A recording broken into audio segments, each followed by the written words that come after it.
Let's go all the way in. Let's do it. I can never sleep, I don't got too many days. Food for thought, feeding your success with the base. I can't quit the game, gotta focus till I finish. I was in the cage, yeah, now I know I'm living. They be working hard, trying to keep you in the chains. If you got your mind charged, you ain't gotta stay. Woo! This is the Sam Jones Talks podcast, episode 8, How to Build a Better You. This is all about you, and I'm so glad you're here, and hopefully something that's said today will change the way you see things and help you to make a vast improvement on your life. So let's jump right in. Let's go deep. I don't know if you know this, you may, but in order for a sub to submerge, it has to get to 3 knots, which is like 3 miles per hour, I guess you can say in car vernacular. And if it doesn't get to 3 knots, it won't submerge, it'll just pop back up. It's mandatory that it gets to that speed quick enough in order for it to go deep. And I started thinking about that, and I said, isn't that the same thing we need? Don't we need to go deep before we could submerge into anything, any industry, any idea, any entrepreneurial venture? You have to go deep. There's some things you have to iron out before you move forward, and you have to do it quickly. Like, the last thing you want is to have a hole in your plan or in the way you want to go about things, and you don't find out until you start succeeding. You start doing really well, and then you realize you don't have your finances together, and over the last 10 years you've been losing $10,000 a year because you haven't been managing money correctly. So the thing would be to make sure you have that rectified or set up first before you jump in. So getting things right before you go deep is as important for a sub as it is for us. And the way we do that is through self-examination, and I know I spoke about it before. Self-assessment. Check out one of the other episodes. I talked about how, the study was done proving that we don't have a good self-assessment. We think we're capable of things that we're not. We think we can do things we can't, and it's very dangerous because if you don't know what's going on with you, you can't get help. You don't know if you're doing it right. You don't know how to make the right corrections, or you may reach for a solution that you don't need because you think you are something that you're not. True self-assessment comes when you compare yourself to the truth. When you compare yourself to you, you're okay. When you compare yourself to somebody who's doing less than you, you'll always be doing better. But when you compare yourself to the truth, that's when you see the truth about you. What's the truth?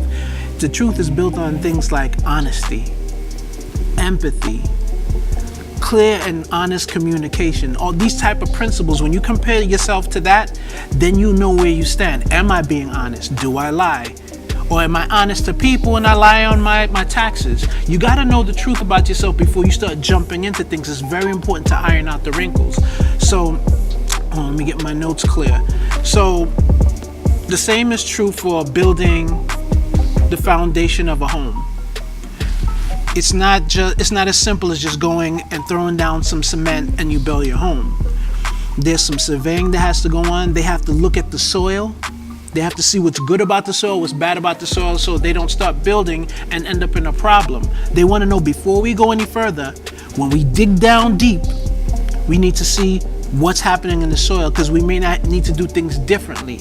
We may not be able to use the conventional methods because this soil, something's off with it. And whatever's off with it, we have to get it fixed or we got to walk away. But we need to know. We need an assessment, and a true assessment. Imagine if the assessment they get is like some of the assessments that the study showed that the scientists got about us, where it's not truthful. Imagine if they did an assessment that said that the land was fine, they went and built, and then the whole thing toppled over.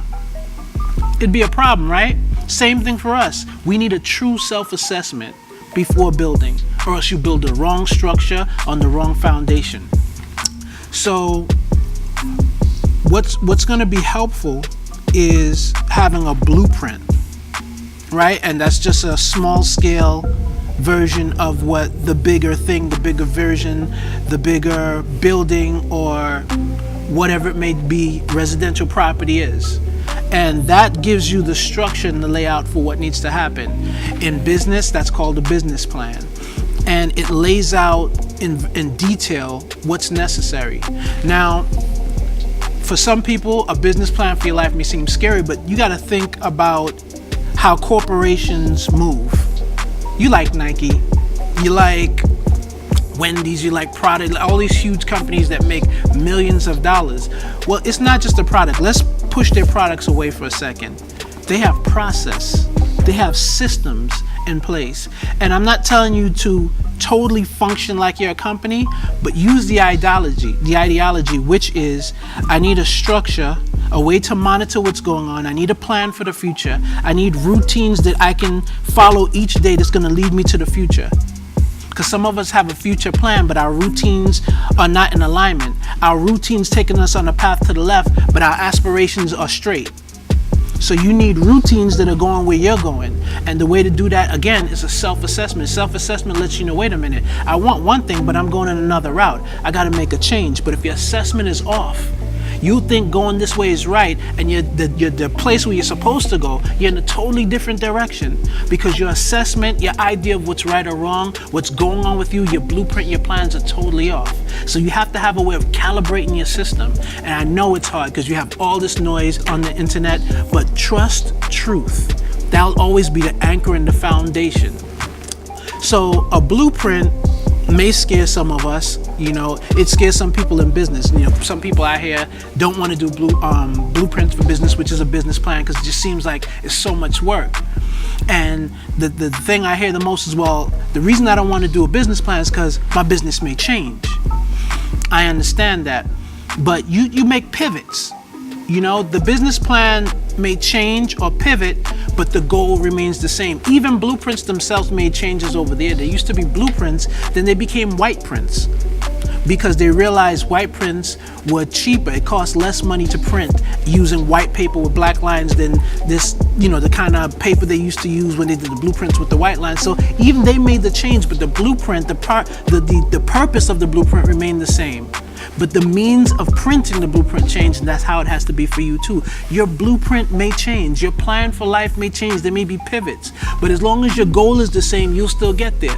Technology changed a lot of people's plans. Somebody was in school starting off, trying to go a specific route, and maybe 2 years in, 3 years in, technology came in and shifted things in their job. A lot of people lost their job because of technology. So you have to make some shifts, especially in today's world where things are changing so quickly. But your goal and your blueprint for where you want to go, the big picture has to be well defined. And while we're on the theme of building, you have to be careful not to use the wrong materials. Sometimes that's a challenge for us because we see somebody doing well, we see that they're successful, they're making money, they got the car we wish we had, their life looks wonderful. Some of that sometimes, as you may know, is not true, especially on social media. But in the case that it is true, that person's blueprint, the way that they're getting to their goal may not work for you. I know you want the money, I know you would like to accomplish the goals that they've accomplished, but that might not be your path. And taking advice that's not for you is like using the wrong tools for the right job. Like, look at David, David and Goliath. The reason, beyond deep biblical truths, if we just look at this on the surface, the reason David beat Goliath is because he had the right tool for the job. When he went to fight Goliath, they started giving him, their tools, the shield and all this heavy armor. David was like, I can't rock with this stuff. This is not how I get down. I have the specific path that's perfect for me. And had he tried to use their tools of war, he would have gotten torn up. But he used what worked for him. And of course they were laughing. You're talking about men that were in the army who learned how to use swords and learned how to use all this different battle attire and chest plates. And they were looking at him like, stones? Are you kidding me? But he used what was necessary for what he needed to accomplish. And, I don't want to tell you not to take advice from people that's gone down a certain path, because there is some wisdom that can be attained from older folks or people who've gone ahead of you, but you have to use wisdom in even that, because sometimes people give you antiquated information. Somebody will tell you, oh, well, you need to do XYZ because it works for me. It worked for you in the 80s. This is 2019. It doesn't work that way now. Technology won't even allow that kind of thinking. Look at building the homes in the 40s and 50s. Actually, they stopped in about the 40s and 50s, but let's say the 1930s, it was okay to put asbestos in homes. It was okay. That was the insulation. They used it on the ceiling. And then it started creating lung disease. So what was once okay to do in 1930 became banned in 1950. It changed because they realized it's not working. So you got to be careful with the advice that you're taking, because some things that might have been cool for other people may not work for you. So, you don't use cement to build a helicopter. You got to use the tools for the job. So you have to be in touch with you. What's your path? What are you good at? And that's where the probing questions and the self-evaluation and examination comes in. By probing, I mean the kind of questions that make you go deep into you to figure out what's up with you. What am I good at? What am I not good at? What can I be better at? And you use the truth as a way to calibrate yourself. Because like the study said, left to our own, we're good at everything. We're great at everything until we give them the task. And then based on the studies, people fail terribly because they had a poor self-assessment. So ask yourself the probing questions and be honest with you. And if you can get deep enough, quick enough, and start ironing out the wrinkles and knowing what the challenges are and knowing what your goal is and knowing what you need, then you can start working towards it. But you don't want to start working towards a goal without knowing what the tools are, without knowing what you're going to need, how you got to reframe your thinking, because some of the things you're thinking may not work for where you're going. It may be cool now, but you want to be successful. You want to accomplish all these great goals, and you can't take that mentality on this journey. So you have to make some changes. We're going to keep cooking, and I hope this is a benefit to you, and I'm going to see you real soon. Reach for the highest good. I'm out.